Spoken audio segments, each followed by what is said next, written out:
Buenas noches a todos, muchísimas gracias por conectarse. Vamos a dar inicio a nuestro webinar. A lo último vamos a tener una dinámica donde vamos a dar varios descuentos y regalos para que se queden sobre la charla. Entonces, Docs, cuando quieras, puedes iniciar.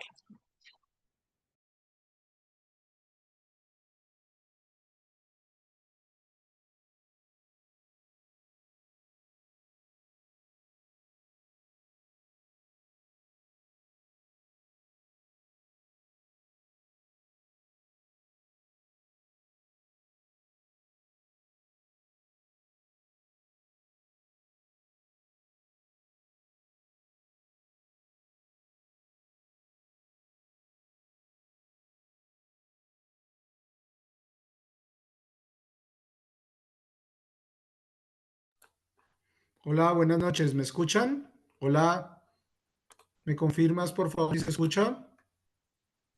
Sí, señor, ya se escucha. Perfecto, listo. No había visto el... Bueno, muy buenas noches. Sean ustedes todos y todas bienvenidos al streaming que tenemos para ustedes programado esta noche. De verdad que es un streaming que no es largo, no tiene por objeto ser denso, pero con este advenimiento tecnológico que ha existido en medicina y especialmente en cardiología, que se hace muy necesario que conozcamos las nuevas tecnologías en imágenes diagnósticas en cardiología, sus indicaciones y beneficios.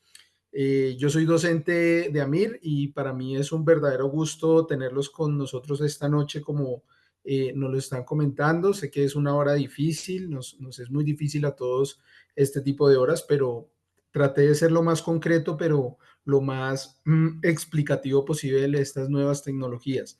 Como ya nos comentaron, perdón, vamos a tener tres dinámicas. La primera es esta charla que va a ser muy suncita y muy concreta para dejar unos conocimientos muy claros de nuevas técnicas diagnósticas en imágenes en cardiología. Posteriormente, unas tres preguntitas sobre cardiología en imagenología cardiovascular. Y posteriormente, un bonus track, un plus que les dejo, y es algunos tips que se deben presentar a la hora de la entrevista, del momento de la entrevista posterior al examen de residencia médica. Entonces, como les digo, siéntanse en su casa, si hay alguna inquietud o pregunta, pues todas ellas bienvenidas sean y espero que sea de enorme disfrute esta charla que tenemos para ustedes de técnicas diagnósticas en cardiología. No es un misterio para ninguno de nosotros que el diagnóstico temprano en cardiología, así como en neurología, es importante. El tiempo, la guía europea nos recuerda que el tiempo es miocardio. Y en general, las condiciones en cardiología pueden, si su historia natural continúa, bien sean complicaciones mecánicas o ritmogénicas, pueden generar un compromiso sobre la hemodinamia del paciente y generar complicaciones vitales importantes. De ahí nace la urgencia de un diagnóstico temprano en cardiología, porque la evidencia ha demostrado que intervenciones precoces en condiciones cardiovasculares tienen una repercusión no solo en la mortalidad, sino en lo que se denominan en las guías los MACES en inglés, que son los eventos cardiovasculares mayores. Por supuesto, Colombia no es ajena a ello y las enfermedades cardiovasculares siguen siendo aún la primera causa de morbimortalidad en nuestro país, imponiendo una carga significativa sobre nuestro sistema de salud y, por sobre todo, afectando la calidad de vida de millones de personas. Como les digo, las tecnologías en diagnóstico han aumentado considerablemente, pero también las estrategias de tratamiento que, probado en la evidencia, han tenido un impacto bastante favorable en la calidad de vida de los pacientes con patologías cardiovasculares. Entonces, lograr un diagnóstico temprano y preciso, medicina de precisión, es fundamental para las intervenciones a tiempo. Modificar si la condición clínica de la enfermedad lo permite y mejorar los desenlaces clínicos como lo vimos anteriormente. Entonces, allí es donde aparecen todas estas innovaciones tecnológicas que de verdad son espectaculares, ya los vamos a ver más adelante gráficamente.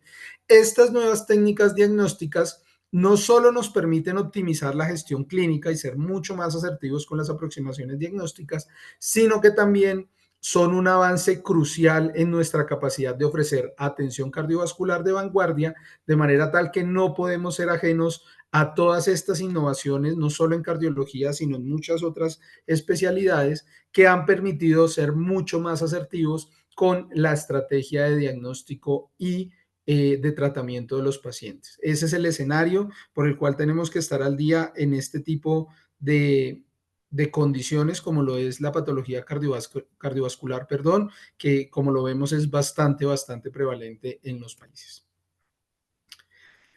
Entonces, lo primero que les quiero traer es las diferencias de lo que ha existido hasta ahora con algunos estudios y en lo que se ha avanzado y las ventajas de esta optimización tecnológica que se ha presentado en el diagnóstico cardiovascular. Entonces, la especialidad de cardiología ha sido un testigo impresionante en esta evolución de herramientas diagnósticas, como les digo, y terapéuticas además. ¿Sí? El intervencionismo, la electrofisiología, los estudios diagnósticos, la terapéutica ha tenido un avance espectacular en los últimos 50 años y esto pues definitivamente sigue siendo una innovación del día a día que ya lo vamos a ver en la causa real, ahorita en unos ejemplos que les voy a mostrar. Entonces, aquí tenemos algunas de las técnicas tradicionales y por qué son innovadoras. Entonces, por ejemplo, en términos de la resolución, tenemos un ecocardiograma. El ecocardiograma es un estudio que ustedes saben muy bien que nos permite evaluar la función cardíaca, es decir, es un examen en vivo que nos permite ver el comportamiento de muchas, si no la gran mayoría de estructuras cardíacas y cómo se comportan estas frente al ciclo cardíaco, o sea, la sístole y la diástole, el aparato valvular, el miocardio, el pericardio, el endocardio, ¿cierto? Podemos ver sus relaciones, podemos medir los flujos y los gradientes en cada una de las cámaras, podemos medir las cámaras y todo este advenimiento pues obviamente nos permite unas métricas, unas mediciones muy detalladas de la función cardíaca. Pero con la innovación, que es lo que ustedes ven en el lado derecho, la resolución ha sido tremendamente potenciada porque podemos ya tener ecografía tridimensional y esto nos permite determinar de mejor manera, por ejemplo, la función valvular, el funcionamiento de las válvulas, ya les voy a mostrar más adelante, y nos permite una mejor resolución de una cámara que ustedes entenderán perfectamente que el órgano, el corazón, es un órgano tridimensional. Entonces nos acercamos con muchísima más certeza y aproximación tecnológica a la realidad imagenológica al pasar de una dos dimensión a una tercera dimensión, que es el componente real. Sobre el detalle anatómico, por ejemplo, tenemos un detalle anatómico que pues ha mejorado, pero pues sigue siendo muy básico, pero ya podemos llegar a escenarios de tener un detalle anatómico que realmente es excepcional, es casi como si estuviéramos viendo el órgano in vivo y podemos inclusive ya empezar a hablar de conceptos, por ejemplo, como en la resonancia cardíaca, de resolución tisular, es decir, de tener una diferenciación del tejido casi que desde un punto de vista ya no anatómico, sino histológico, que nos acerca muchísimo más al comportamiento histopatológico de las enfermedades y obviamente tener esa capacidad de resolución aumenta nuestra capacidad de tener un diagnóstico mucho más precoz en comparación con lo que tenemos. Frente a la detección de isquemia, que es algo también bastante importante, porque pues entre más temprano y más mejor capacidad tengamos de solventar estos diagnósticos, pues en este momento lo que tenemos son los estudios de estrés convencional, es decir, por ejemplo, en perfusión miocárdica, no ecocardiograma estrés o en una prueba de esfuerzo, lo que hacemos es tomar unas imágenes, ¿cierto? O un electrocardiograma en condición basal y podemos aumentar el consumo metabólico de ese miocardio, bien sea con ejercicio o bien sea con fármacos que aumenten la frecuencia cardíaca. Y eso pues va a permitir tener la comparación de un miocardio en reposo con un miocardio en estrés y hacer una diferenciación para evaluar si hay posiblemente un miocardio hipoperfundido a través de esta cuantificación indirecta del flujo coronario. Ahora aparecen nuevas tecnologías como la fracción residual, la fracción de flujo residual, FFR, o el TAC de coronarias o inclusive el PET scan, que nos permiten unas cuantificaciones mucho más precisas, a diferencia del estrés que todavía sigue siendo algo operador dependiente. Hay otras condiciones que podemos utilizar ya en cardiología, no en la parte anatómica, sino en la parte eléctrica, ¿cierto? Recuerden que el estudio del componente electrofisiológico del corazón también es muy importante y que tiene una repercusión funcional. Entonces, pues tenemos estudios hasta ahora o hasta el momento, unos estudios, por ejemplo, como los monitoreos Holter clásicos de toda la vida, que nos permiten una limitación solo de 24 o 48 horas y pues pueden salir normales y puede que la arritmia no se haya presentado en esos 2 días. Entonces, ya lo vamos a ver más adelante, aparecen unos nuevos dispositivos, inclusive lo que se llaman los wearables en inglés, los dispositivos portátiles, por ejemplo, como algunos relojes que ya son capaces de detectar fenómenos arritmogénicos como la fibrilación auricular. Entonces aquí hemos tenido también unas innovaciones bastante interesantes en términos de capacidad diagnóstica y de dispositivos que son fácilmente transportables y que nos dan mucho más tiempo de monitoreo en los pacientes para aumentar esa ventana de diagnóstico que tienen. Y sobre la invasividad, que es importante, inicialmente la cardiología y muchas especialidades han sido muy invasivas, ¿cierto? Ustedes recordarán los primeros marcapasos que tocaban más o menos cargar una batería en un carrito. Y pues a medida que la tecnología va mejorando, ¿cierto? Y la capacidad tecnológica se hace mucho más eficaz, pues ya hemos tornado de situaciones de una invasividad muy grande a una tendencia en términos de comodidad de los pacientes, por supuesto que es lo que prima, a tener una invasividad menor o nula, inclusive en muchísimos casos. Ya inclusive, ustedes es de conocimiento público, ejercicios como los marcapasos wireless pacemaker, los marcapasos inalámbricos, que no requieren ningún tipo de cable, sino que se implantan directamente en la cavidad ventricular y no requieren ningún tipo de cableado externo para su funcionamiento, con unos resultados pues de no inferioridad frente a la tecnología convencional. Entonces, miren ustedes cómo en estos términos lo que estamos haciendo es lograr mucha más precisión, mucho más tiempo de monitoreo, mucha mejor anatomía, mucha mejor resolución en las imágenes, ¿cierto? Y pues obviamente si esto lo concatenamos con la diapositiva anterior, esto pues nos va a llevar a diagnósticos mucho más precisos, mucho más precoces y con una resolución en algunos casos histológica inclusive, ¿vale? Entonces vamos a empezar con uno de los clásicos en la cardiología, la ecocardiografía. La ecocardiografía funciona igual que con el mismo principio físico que usan los radiólogos en ecografía y básicamente es unos impulsos de ultrasonido de ondas subsónicas que se generan específicamente en el transductor, que lo que hace tiene unos cristales de cuarzo y hacen que la energía eléctrica que viene del transductor hace que ellos vibren en una frecuencia ultrasónica y eso se transmite hacia el tejido donde está y ese impulso, esas ondas se devuelven en el transductor, quien las convierte inicialmente en una imagen de negros y blancos y grises. Entonces, lo que tenemos en la parte superior, lo que ustedes están viendo en la parte superior en la primera imagen, es una proyección apical 4 cámaras, se llama así porque se coloca el transductor buscando el ápice cardíaco, que es lo que están viendo acá.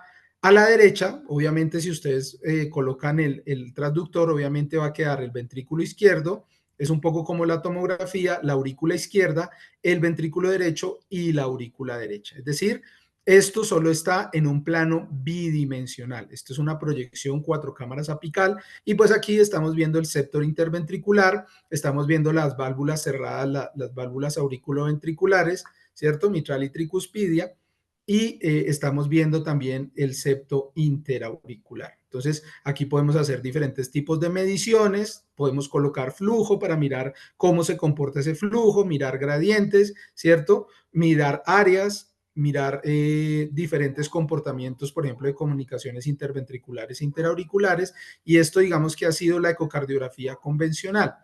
A medida que los equipos van mejorando, evidentemente la resolución se vuelve mucho más potente. Entonces, yo les traigo un ejemplo aquí abajo de lo que se puede llegar a ver con una ecografía tridimensional, es decir, aplicamos la reconstrucción o se aplica la tecnología de la reconstrucción tridimensional y podemos tener un detalle tan espectacular como lo que ustedes están viendo allí, que es un reemplazo valvular aórtico, perdón, y es tan detallado que ustedes ven cómo se ve la válvula inserta en el orificio, en el orificio valvular, en el anillo de inserción valvular y los dos pivotes de la válvula. O sea, podemos llegar a tener una resolución realmente espectacular y muy acercada a la anatomía real de ese corazón hasta llegar a escenarios como lo que ustedes están viendo aquí. Entonces, estas innovaciones tecnológicas como la ecocardiografía tridimensional permiten la reconstrucción del volumen, como les digo, en tiempo real de estructuras cardíacas muy importantes. Entonces, hemos visto mucho la ventaja de esto, por ejemplo, en vegetaciones, en patologías valvulares, ¿cierto? Cuando queremos conocer mucho más resolución anatómica, entonces en valvulopatías, por ejemplo, es bastante, valvulopatías complejas, y para, por supuesto, la evaluación de la función ventricular. Ya se los voy a mostrar más adelante en un videito que les traigo acá.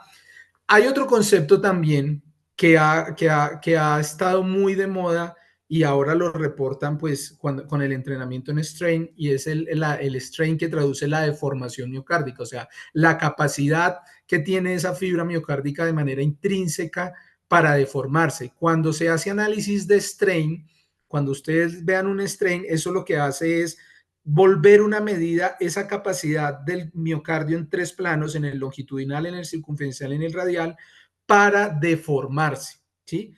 ¿Y qué permite detectar esa deformación? Pues que esa deformación es muy precoz en el tiempo y permite evaluar disfunciones subclínicas, es decir, antes inclusive que el paciente haga síntomas de alteración o cambios de la fracción de eyección. Entonces yo puedo tener pacientes con fracción de eyección normal, ya con un strain comprometido, y eso habla de que ya hay un daño, ya hay una cardiopatía estructural que, si persiste como va en el tiempo, va a tener una complicación en la fracción de eyección. Entonces, el strain se puede utilizar, como los ejemplos que les coloco acá, permite detección de alteraciones sutiles antes de que caiga esa fracción de eyección del ventrículo izquierdo, del ventrículo derecho. Se utiliza mucho, por ejemplo, en la evaluación de cardiotoxicidad en quimioterapéuticos, ¿cierto? Entonces, puede utilizarse como herramienta de seguimiento en pacientes con quimioterapia sistémica que requieren, que tienen fármacos cardiotóxicos conocidos, se utiliza allí, y en pronóstico inclusive también se ha utilizado, ¿sí?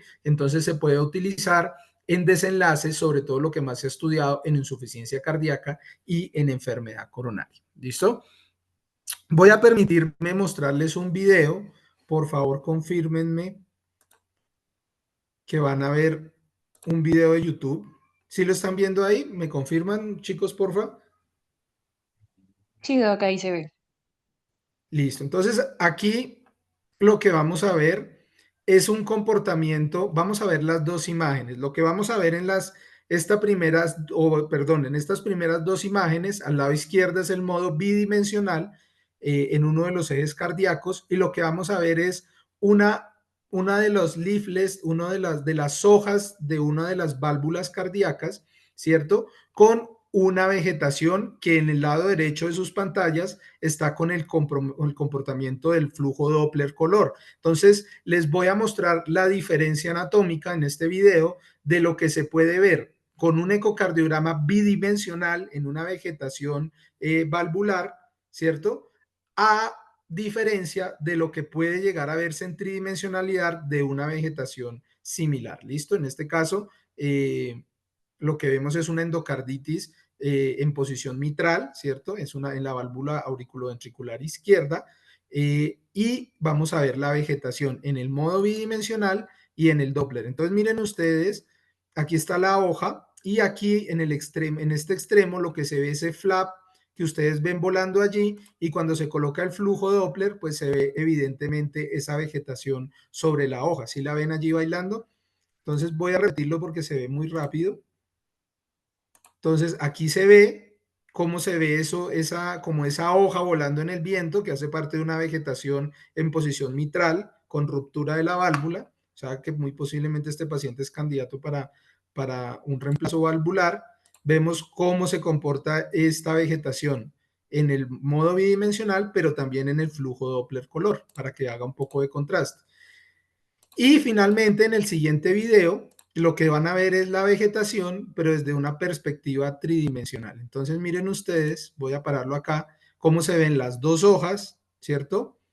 las dos hojas de la válvula mitral, y aquí ya de manera tridimensional le da un comportamiento totalmente diferente a una gigantesca vegetación que se encuentra en el área de los folletos P3 y A3 de la válvula mitral. Entonces miren ustedes la diferencia ahora que lo estamos viendo allí entre un ecocardiograma, sobre todo para la evaluación de una vegetación, voy a repetirlo, entre lo que nos permite una evaluación bidimensional en comparación con una evaluación tridimensional. O sea que definitivamente esta innovación tecnológica nos permite un montón mejorar la resolución y las características no solo anatómicas, sino del comportamiento funcional de estas lesiones valvulares. Entonces, aquí les traigo uno de los ejemplos clásicos de lo poderoso que puede llegar a ser la innovación con ecocardiografía tridimensional y el uso del strain. Bueno, entonces, ecocardiografía, pues evidentemente es uno de estos escenarios donde estas innovaciones y estas tecnologías no han parado de crecer para la evaluación funcional del aparato valvular cardíaco y del miocardio. ¿Listo? Bueno, esta es otra tecnología que si bien no es nueva, porque la resonancia existe hace ya bastante tiempo, sí lo que se está haciendo es se está haciendo mucha innovación e investigación en los hallazgos de resonancia cardíaca. No era un examen que, digamos, se utilizara mucho en cardiología, pero ahora sí que está cogiendo una fuerza y un impulso tremendo en los últimos años. Entonces, la resonancia cardíaca, recordemos el mecanismo físico por el cual funciona la resonancia, básicamente es un imán que rápidamente alinea los espines, que es el momento angular de los átomos, y nuevamente al liberar el imán, al soltarlo, después de aplicarle esa corriente, la diferencia entre cada uno de los espines se traduce en una escala de blancos, negros y grises. ¿Qué beneficio tiene la resonancia y por qué se usa tanto en neurología y en ortopedia? Porque es muy buena para tejidos ricos en agua, como lo son los tegumentos, las partes tegumentarias, los cartílagos articulares, los discos intervertebrales, el sistema nervioso central, el músculo, ¿cierto? Entonces, la resonancia tiene un alto, los tejidos blandos, la resonancia tiene un alto poder imagenológico en estructuras o en órganos que tengan altas cantidades de agua, como por ejemplo también lo es el músculo. Entonces, al entender eso, pues nos va a dar una muy buena resolución de la anatomía cardíaca. Entonces, miren ustedes cómo ya definitivamente la resonancia cardíaca, cuando queremos hablar de comportamiento tisular, es el gol estándar y la prueba de oro. Cuando ustedes quieran evaluar una patología miocárdica que compromete el músculo, perdónenme la redundancia, como por ejemplo las cardiomiopatías hipertróficas, la amiloidosis, la enfermedad coronaria, definitivamente la resonancia magnética es muy importante. Aquí les traigo, por ejemplo, a la derecha este trabajo, ¿sí? Que salió publicado en Radiographics, que es de 2021, que nos muestra, por ejemplo, tres escenarios. Uno es la resonancia con cine, ya se las voy a mostrar, que es espectacular para la detección de los flujos y de valvulopatías. Es decir, la resonancia también es un elemento muy poderoso, no solo para la detección de la valvulopatía, sino también para mirar la gravedad y el comportamiento de los flujos a través de una resonancia en tiempo real en cine. Tenemos, por ejemplo, en T2, que el T2 es una de los modos que tiene la resonancia. El T2 se ve hiperintenso el agua, entonces nos sirve para la detección de edema miocárdico, ¿cierto? Entonces, por ejemplo, en las miocarditis, miren ustedes como en esta proyección corta, lo que se ve es un área hiperintensa, si ustedes me creen, más al lado derecho donde está la flecha, y todo ese miocardio, toda esa masa miocárdica que ustedes ven allí, pues evidentemente está edematizada, inflamada, y pues de acuerdo a los patrones de resonancia de las diferentes condiciones, podríamos llegar a hacer un diagnóstico demasiado preciso sin necesidad de una biopsia endomiocárdica, como por el estilo de lo que les digo de amiloidosis, miocarditis, ¿cierto? Donde hay edema del miocardio. Y finalmente, ya cuando le colocamos contraste, recuerden ustedes que el contraste usado en resonancia es un metal pesado que se denomina gadolinio, y hay un Perdón, me están escuchando, ¿cierto? No vaya a Sí, ser que me señor. haya quedado hablando solo. Listo. Hay otro fenómeno importante y es el fenómeno que se conoce como realce tardío del gadolíneo y eso es típico de la detección de necrosis miocárdica. Entonces, aquí nos muestran, ¿cierto? En la pared anterior del ventrículo izquierdo, una pequeña área, si ustedes la ven en forma de media luna, que es el realce, cuando les reportan en una resonancia cardíaca un realce tardío con gadolíneo, eso es altamente sugestivo de necrosis. Entonces, como estamos hablando ya a nivel tisular, esa necrosis es importante para planificar el riesgo arritmogénico o el riesgo de complicaciones mecánicas de este paciente o de estos pacientes. Entonces, al tener una cuantificación tan poderosa de la necrosis, pues obviamente tenemos una imagen muy certera de cuál fue la extensión clínica que dejó la necrosis de una enfermedad coronaria y eso nos sirve muchísimo para planear la terapéutica de estos pacientes. Entonces, como conclusión, bueno, les voy a mostrar, bueno, voy a hacer la conclusión y les voy a mostrar el video del cine de resonancia para que vean que es absolutamente bonito lo fisiológico que se ve.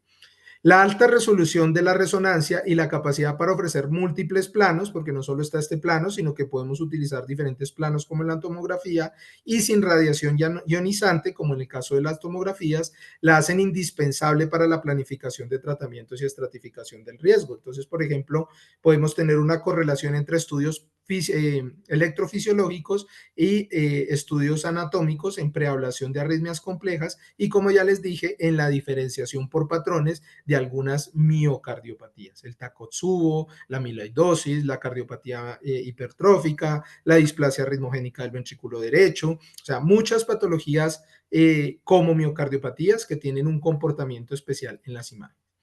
Entonces voy a permitirme proyectar un cine de resonancia para que vean la maravilla de cómo se ve esto. Confírmenme por favor que están viendo un video de YouTube. ¿Sí se ve? Sí, señor. Listo. Entonces, miren ustedes, aquí lo que vamos a ver, recuerden, esta es una proyección 4 cámaras y miren cómo cuando se corre el cine, miren cómo se logran de ver los flujos, los comportamientos de las válvulas, ¿cierto? La sístole, la diástole, miren cómo se ve la interacción entre ventrículo izquierdo y ventrículo derecho, es decir, nos permite, y todo esto se puede cuantificar, la fracción de eyección, los gradientes, los volúmenes de las cavidades, los tamaños de las cavidades con una digamos, con una precisión bastante acertada y con una visualización imagenológica tremendamente poderosa que se acerca a la realidad histológica del órgano que estamos valorando, que en este caso son las 4 cámaras cardíacas. Entonces, inclusive ustedes pueden ver cómo fluye desde las cavas el torrente hacia la aurícula derecha y lo pueden ver de manera muy evidente. Este es uno de los planos. Aquí tenemos otro que fue el que vimos en el artículo, el eje corto, ¿cierto? Entonces, aquí también, no sé si él corre video, permítanme un segundito. Aquí tenemos un 4 cámaras, creo que no corre más videos. Pero bueno, lo que les quería demostrar con este video es, perdona y la publicidad, la enorme capacidad anatómica y de aproximación fisiológica que tiene la resonancia cardíaca. Recuerden este detalle del realce tardío como para necrosis miocárdica porque de pronto les es de utilidad más adelante. Bueno, vamos a continuar. El TAC de coronarias. Este es otro estudio que ha aparecido en el tiempo, digamos que la tomografía no se ha utilizado mucho y es bien interesante porque cuando uno revisa tomografías, generalmente las que más se lo solicitan son angiotacs para TEP o TACAR de tórax para patología del parénquima pulmonar. También uno le llamaba la atención o le llama la atención que encuentra muchas calcificaciones dentro del árbol coronario, la anatomía coronaria. Eso fue sujeto de estudio y efectivamente de esta valoración anatómica apareció el famoso TAC de coronarias y el calcio score. El calcio score lo que hace es tomar los depósitos de calcio, esto es una reconstrucción de un TAC de coronarias, pero generalmente lo que se ven son los diferentes cortes en las tomografías convencionales, ¿cierto? Y es una herramienta no invasiva para visualizar las arterias coronarias y detectar la presencia de aterosclerosis. Entonces existe un calcio score que está, digamos, institucionalizado, y este calcio lo que hace es que el radiólogo mira la cantidad de calcio en las arterias coronarias y la carga total de esa placa aterosclerótica. Eso se coloca en una puntuación y genera un riesgo, ¿cierto?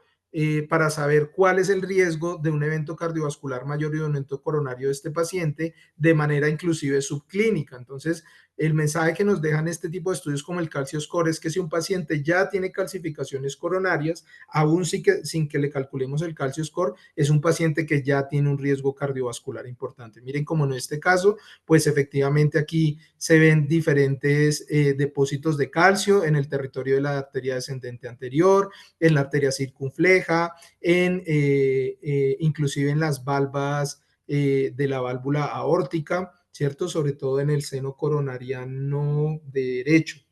Y en el ostium de la coronaria izquierda, aquí es que nos está viendo el puntero. Miren aquí también como en el ostium de la coronaria izquierda, en el nacimiento de la arteria de la descendente anterior y de la circunfleja, también hay calcificación coronaria. Entonces este paciente ya tiene bastantes depósitos de calcio en su anatomía coronaria. ¿Listo? Entonces, tengan presente que para determinación de riesgo cardiovascular existe también el famoso TAC de coronarias y su lectura se hace a través del calcio score. ¿Listo? Ah, bueno, aquí hay otra cosa muy importante antes de seguir, y es que la tomografía también sirve para la planificación de patologías de los grandes vasos. Entonces, por ejemplo, si un paciente tiene una dilatación aneurismática, si tiene una disección aórtica, bien sea que el hallazgo típico en TAC de aorta es la disección, el flap de disección que divide a la aorta en la luz falsa y la luz verdadera, que es como el signo radiológico patognomónico, también se usa muchísimo para la planificación de patologías de grandes vasos, porque nos da una resolución bastante detallada del comportamiento anatómico de los vasos. Entonces, para la exploración aórtica, de la raíz aórtica o del resto del segmento de la aorta, de la aorta por debajo del callado, pues es de bastante resolución, y aún sigue siendo, digamos que, el estudio imagenológico más usado para patología aórtica, bien sea proximal o distal, y si estamos hablando de disección aórtica, pues que sea un Stanford A o un Stanford B. Bueno, tenemos otros estudios que ya ustedes conocen, que se han usado en otras condiciones, como por ejemplo en oncología. Tenemos el PET scan, ¿cierto? La tomografía por emisión de positrones es un examen que usa una molécula alterada así de glucosa, que es la 18-fluorodeoxiglucosa. Se le inserta al paciente, ¿cierto? Y en tejidos altamente ávidos de ese trazador, pues obviamente vamos a generar una escala en colores, dependiendo de la captación del mismo. Entonces, la tomografía por emisión bueno, eso desde el PET, y si se coloca sobre una tomografía, esa alteración metabólica se va a colocar en una tomografía, y pues vamos a tener la correlación metabólica con la anatómica. Entonces, el PET scan se ha utilizado, la tomografía por emisión de positrones, por ejemplo, se utiliza en la perfusión miocárdica con tecnesio 99 sesamibi, por ejemplo, que es más bien la perfusión, pero específicamente en tomografía por emisión de positrones se usa el 18-fluorodeoxiglucosa, y sirve específicamente para diferenciar cicatrices de necrosis de miocardio que todavía está hibernando o aturdido después, por ejemplo, de una revascularización. Ustedes recordarán que pues un tejido necrótico no consume glucosa, y pues se va a ver totalmente oscuro en el PET scan. Pero si vamos a tener tejido, que puede ser un concepto de miocardio hibernante o miocardio aturdido, que es importante definir, porque ahí todavía hay flujo coronario y sería susceptible de mejoría en caso tal de que se requiera. Entonces, el PET scan también ha aparecido como en oncología, específicamente en la detección de miocardio hibernante o aturdido. Tenemos la fracción de flujo residual que se puede hacer bien sea por arteriografía coronaria o por tomografía intravascular, ¿cierto? Y esta, digamos, el objeto que tiene la FFR es calcular la reserva fraccional de flujo a partir del mismo tag de coronarias que vimos anteriormente. Entonces, ha llegado hasta el punto, esta fracción de flujo residual, que es de alguna forma medir cómo está el flujo sin necesidad de llegar a un cateterismo cardíaco, ¿sí? Entonces, podemos llegar a mirar funcionalmente cómo esa estenosis compromete el flujo coronario sin requerir de una intervención invasiva o inclusive que puede llegar a ser deleteria para el paciente porque es un procedimiento invasivo, ¿no?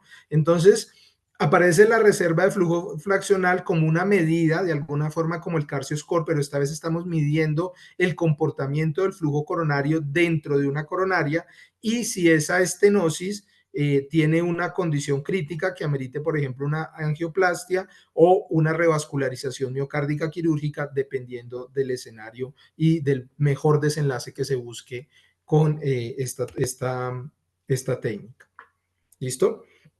Bueno, esto que tenemos acá, no sé si me lo dejan, voy a ver si se puede aumentar. Ah, sí se puede aumentar. Esto que tenemos acá sí que es innovación tecnológica también, pero poderosísima y las empresas de tecnología le están apostando un montón a esto que estamos viendo acá. Entonces, estos son los famosos dispositivos para detección de arritmias, ¿cierto? Esta gráfica que les traigo acá es de un artículo de Circulation del 2022. Esto obviamente ha cogido una velocidad impresionante, donde tenemos a la izquierda de ustedes los dispositivos mínimamente invasivos, que son intermitentes, hasta dispositivos que también tienen la característica de ser implantables y que van a transmitir datos de manera continua. Entonces, aparece el primero, que es, por ejemplo, el Apple Watch 2, que está autorizado por la FDA para la detección de episodios de fibrilación auricular. Entonces, cada vez la empresa está cogiendo mucha más fuerza en el desarrollo de estos dispositivos, como por ejemplo que es un dispositivo absolutamente portátil, pero que es intermitente y obviamente la invasión es ninguna para la detección de algún tipo de arritmias como lo es la fibrilación auricular. Luego tenemos otros dispositivos que ya son un poquito más, digamos, invasivos. Este, por ejemplo, es el CO Patch. Es un parche que dura 48 a 72 horas. Se coloca, como les digo, en el tórax, en la región pectoral. Es un parche y lo que nos va a permitir es un registro de la actividad eléctrica cardíaca hasta por 48 a 72 horas. Y durante ese periodo de tiempo vamos a tener, por supuesto, la lectura o el registro del monitoreo cardíaco para la detección de arritmias, ¿listo? Luego tenemos el clásico Holter, que ustedes lo han visto mucho y algunos pues trabajan con él todos los días. Es un dispositivo que básicamente a través de electrodos, se llevan esos electrodos, se implantan durante 24 a 48 horas, ¿cierto? Y esos electrodos pues van a transmitir el registro cardíaco a un monitor que después se pasa a una computadora y se analizan todas las variables de tiempo y de frecuencia de ese comportamiento cardíaco. ¿Qué problema tiene? Que pues la grabadora se va a llenar y hasta allí pues va a permitir la lectura. Entonces, ¿qué limitaciones tiene? Que pues evidentemente va a tener un tiempo muy corto de lectura. Eh, Luego tenemos estos dispositivos como el que ustedes ven que es el D, que son los famosos Event Loop Recorders o monitores de eventos. Se pueden usar hasta por semanas, ¿sí? Se colocan de manera subcutánea. Aquí, por ejemplo, tenemos el Reveal Link. Hay diferentes dependiendo del laboratorio. Este dispositivo detecta episodios de fibrilación auricular, por ejemplo, y puede llevarse hasta semanas dentro del paciente. Entonces es un dispositivo que nos permite unos registros muy largos, puede llegar inclusive a una batería de hasta 2 a 4 años inclusive, ¿cierto? se usan, por ejemplo, para ejercicios de síncope recurrente o de ACVs que se llaman los famosos criptogénicos, que cada vez se encuentran menos porque esos ACVs criptogénicos cada vez están más relacionados con episodios de fibrilación auricular paroxística. Entonces son dispositivos bastante interesantes en pacientes que tienen alta sospecha de fibrilación auricular, pero que no se han logrado encontrar por dispositivos de tiempos más cortos. Y finalmente, pues obviamente tenemos los marcapasos y los desfibriladores, cardiodesfibriladores implantables que transmiten datos de manera remota, que es lo que se llama la famosa monitorización telemétrica. Son implantables, obviamente, hay que insertar el dispositivo y hay que insertar los cables, pues un dispositivo mínimamente invasivo, pero pues tiene sus riesgos evidentes y transmiten estos datos, detectan arritmias, generan las descargas que pueden ser apropiadas o inapropiadas y para eso se utiliza la telemetría para hacer la revisión de los eventos que genere y las descargas que generen los dispositivos. Entonces, miren ustedes la cantidad de dispositivos que existen ahora para las detecciones de estos eventos, donde ya no solamente nos quedamos con el Holter, sino aparecen nuevas tecnologías que ya no duran días, sino que inclusive pueden durar semanas o hasta años, dependiendo de su programación y de su vida media. Entonces, este monitoreo remoto está cogiendo mucha fuerza, ¿cierto? Se utilizan, por ejemplo, para el diagnóstico de fibrilación auricular paroxística, síncope de origen desconocido, los monitoreos posablación de un procedimiento electrofisiológico, ¿cierto? Entonces, en Colombia van a empezar a llegar y tenemos que empezar a conocer este tipo de dispositivos para empezarlos a utilizar. De hecho, este es el Position Statement, esto lo saqué del Position Statement de Circulation, que es el órgano de publicación oficial de la American Heart Association del 2022, para dispositivos, para la detección de dispositivos de fibrilación auricular, ¿listo? Bueno, entonces, colocando todas estas tecnologías en el contexto colombiano, ¿qué nos permiten? Lo veo desde cuatro perspectivas. Primero, la reducción en el tiempo desde los síntomas hasta el diagnóstico, porque tenemos mejor resolución y eso es crucial, por ejemplo, en síndromes coronarios agudos, donde el tiempo es miocardio. Vamos a tener una precisión elevada, vamos a tener mejor caracterización de las patologías cardíacas, permitiendo tratamientos más individualizados y efectivos. Recuerden que ya estamos hablando hasta de resolución tisular. También se aboga por una menor invasividad, por disminuir la menor cantidad de invasividad hacia los pacientes. Entonces vamos a tener reducción de riesgos asociados a procedimientos invasivos, mejorando la seguridad y la comodidad del paciente. Y finalmente la costo efectividad a largo plazo, porque al hacer un diagnóstico más precoz vamos a evitar reducir hospitalizaciones, vamos a reducir complicaciones, aparición de eventos cardiovasculares mayores y por ende optimización de recursos en salud. Entonces, todavía en Colombia tenemos retos como la disponibilidad de estos equipos, la llegada de la tecnología, si van a ser cubiertos por el plan de beneficios o no, la formación personal, la financiación a través de qué medio y pues evidentemente tenemos que superar estos desafíos para democratizar el acceso a estas tecnologías de imágenes cardiovasculares.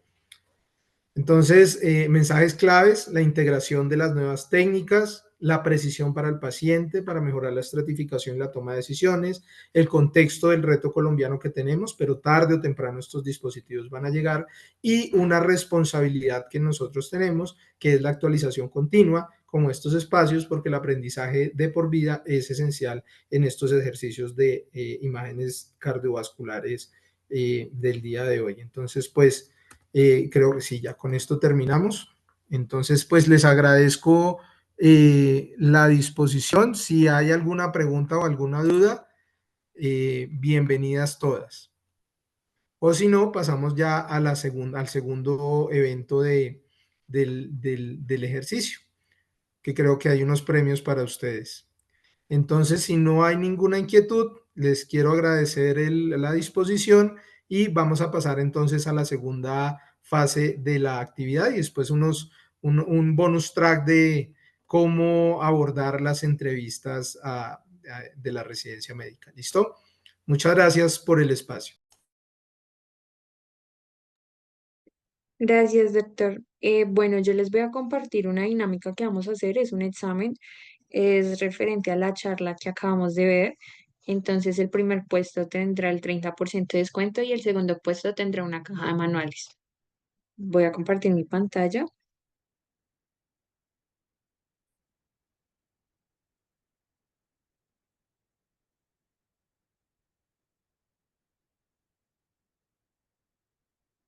Aquí está el QR para las personas que quieran unirse y poder participar por estos dos beneficios.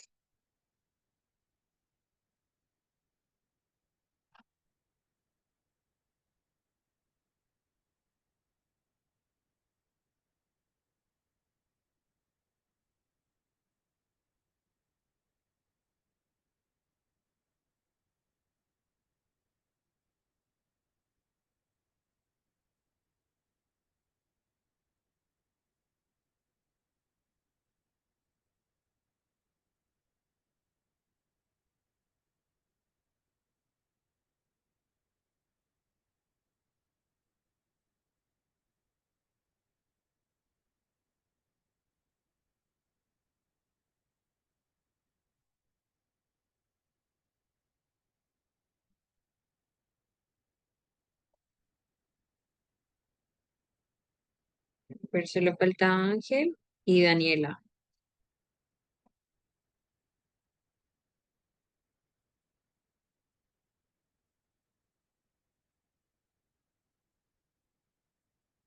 Bueno, empecemos a ver.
Listo, Ángel, voy a tomar tus datos porque tienes el 30% de descuento y Juana, te ganaste la caja de manuales. Entonces, ahorita tomo tus daticos, Ángel, o te escribo para que me des los datos completos.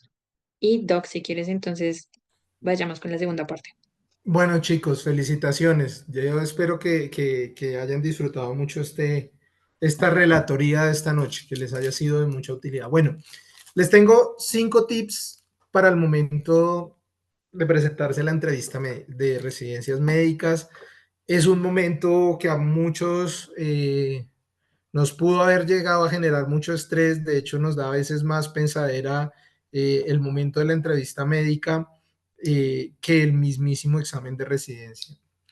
Eh, pero si uno va preparado, no va a la topa tolondra, sino que tiene una preparación como muchos lo hacen a la hora de acceder a su examen de residencia, pues vamos a tener muchas más herramientas para enfrentarnos a ese momento. Es un momento donde generalmente la gran mayoría de las directivas de la facultad, e inclusive puede haber hasta los jefes de residentes y jefes de servicio del hospital universitario, inclusive allí. Entonces, yo les traigo unos tips muy rápidos para tener en cuenta que creo que son bastante útiles. El primero es un aforismo muy griego que es conócete a ti mismo y hace referencia a que tenemos que conocernos a nosotros mismos y eso implica inclusive hacer una revisión de nuestra hoja de vida, es decir, hay que revisar que nuestra hoja de vida haga match y en la medida de la posible cumpla las expectativas de lo que va a ser la residencia. Entonces, es importante que tengamos que estar listos para explicar cualquier aspecto de los que está en nuestra hoja de vida. Las rotaciones, las publicaciones, los voluntariados, el diplomado, el curso de actualización, es decir, el convenio docencia-servicio donde hayan rotado, la rotación especial. Hay que estar listo a que cada cosa que se coloque en la hoja de vida sea susceptible de una pregunta y que con mucha tranquilidad y facilidad yo pueda responder, mire, yo roté en el Boston Children's Hospital en Massachusetts porque desde que yo estaba en octavo semestre definí la pediatría como mi opción de vida. Y por eso hice 6 meses de mi internado electivo en pediatría. ¿Listo?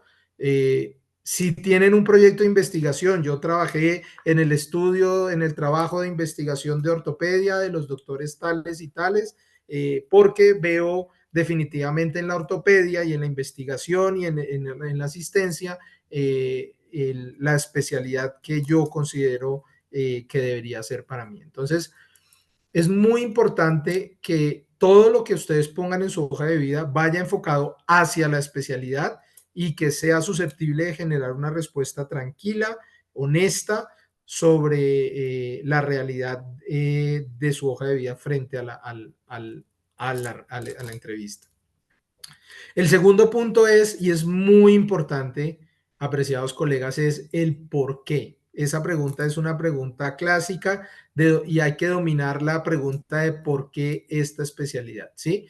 Entonces, una cosa que es muy importante y que todos hicimos cuando empezamos a estudiar medicina es que cuando nos preguntaron en el pregrado, nosotros queríamos salvar al mundo. Entonces, aparecen las preguntas cliché, ¿cierto? Pues obviamente, así más quisiéramos, no vamos a encontrar nosotros solos la cura del cáncer, la vacuna contra el VIH, ¿cierto? Entonces, hay que en la medida de lo posible evitar las respuestas cliché y lo que hay que definitivamente en esta pregunta de por qué la especialidad, eh, hay que mostrar dos cosas que yo les recomendaría, pasión y coherencia. Entonces, ¿cuál fue la motivación inicial? Un paciente, una mentoría, una historia de vida, ¿cierto?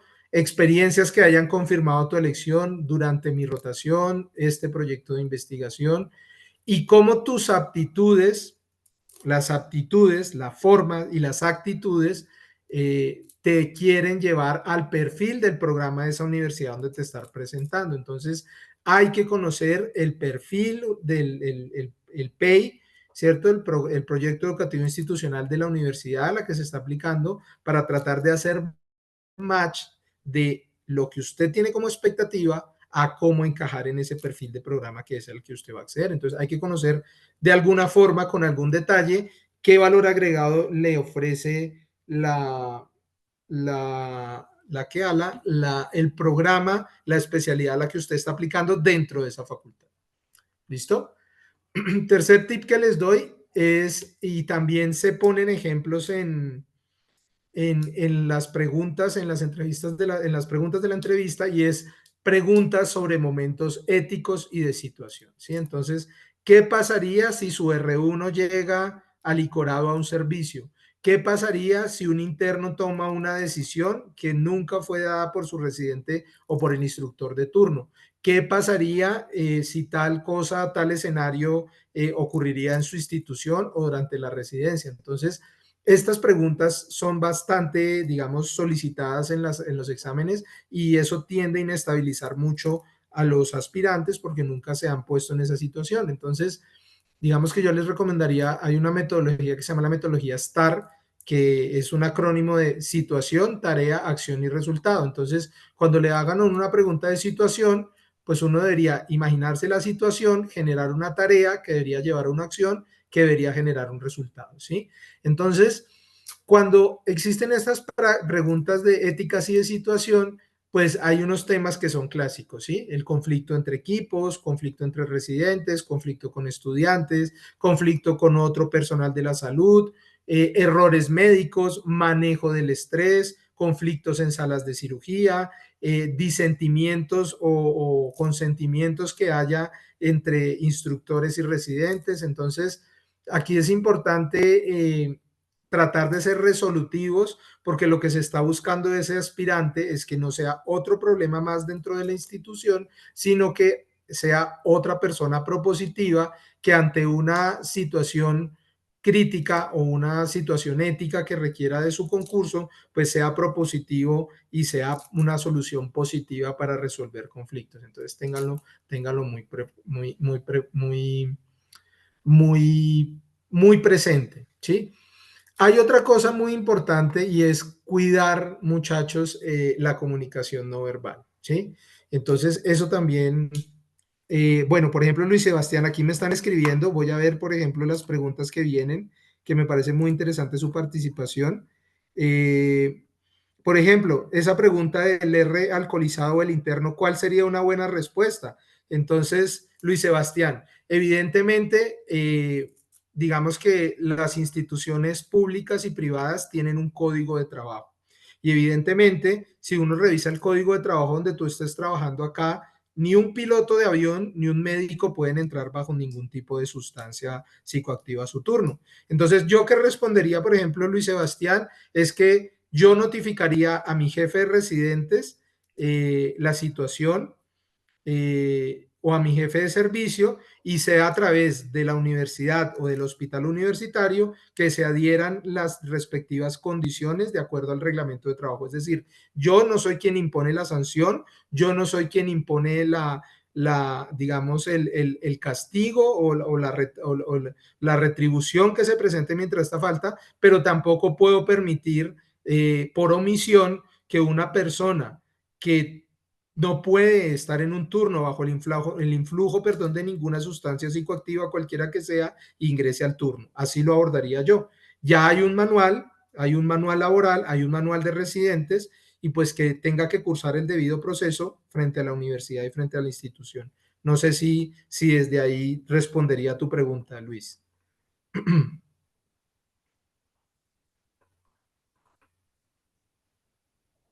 Claro, es un asunto, es una pregunta, Ángel, claramente ética, porque el otro escenario, obviamente esto es una hipótesis, ¿no? Pero esto puede pasar con un compañero de trabajo cualquiera que sea.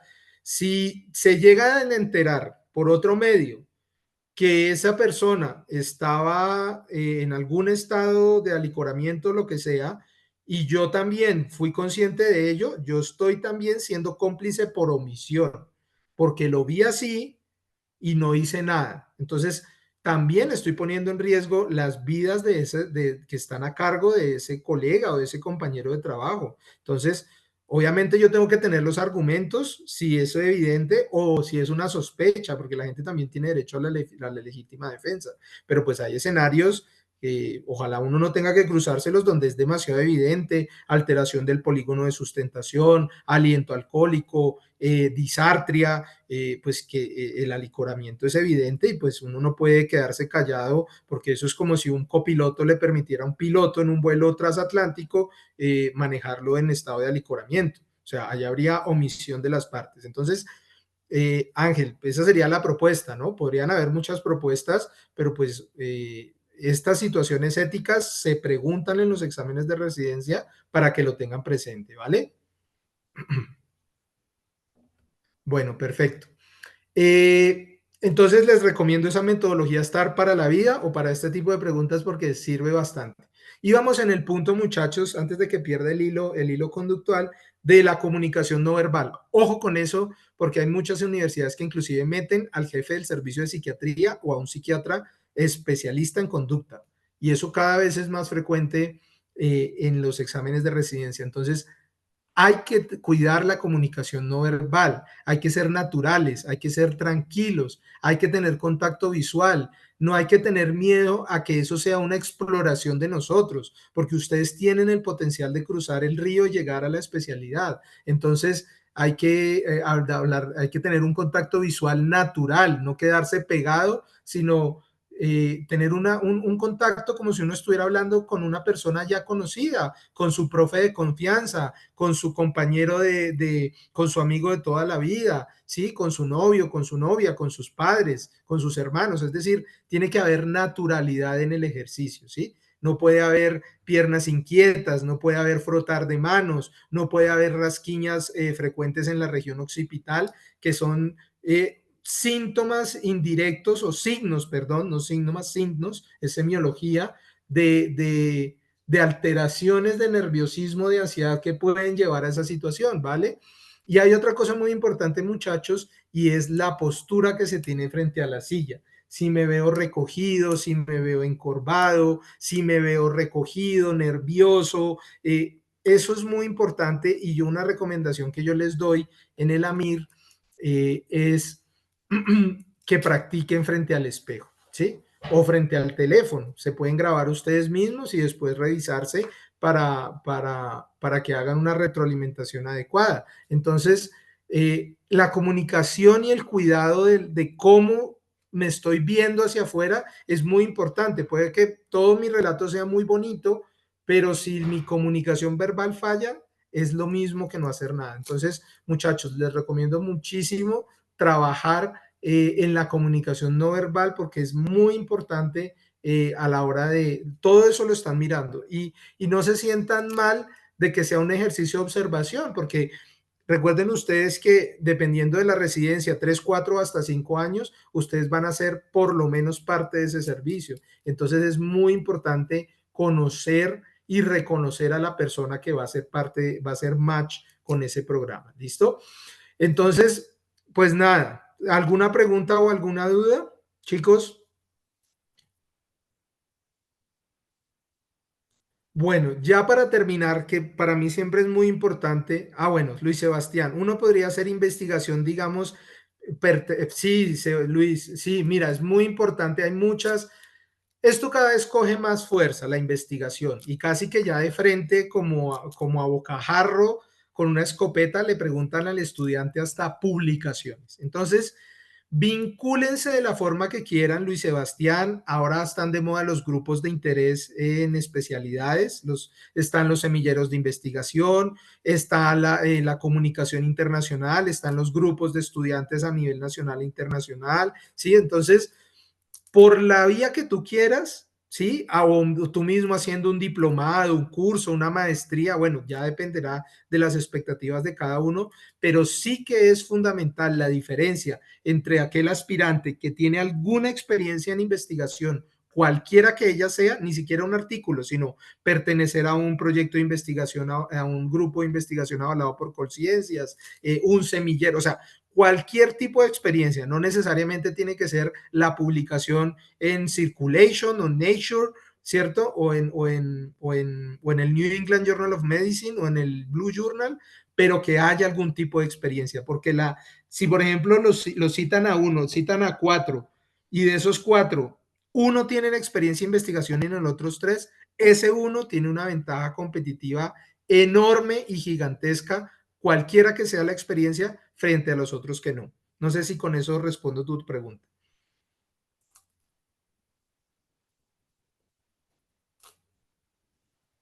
Listo. Bueno, chicos, muy participativos, muy interesante.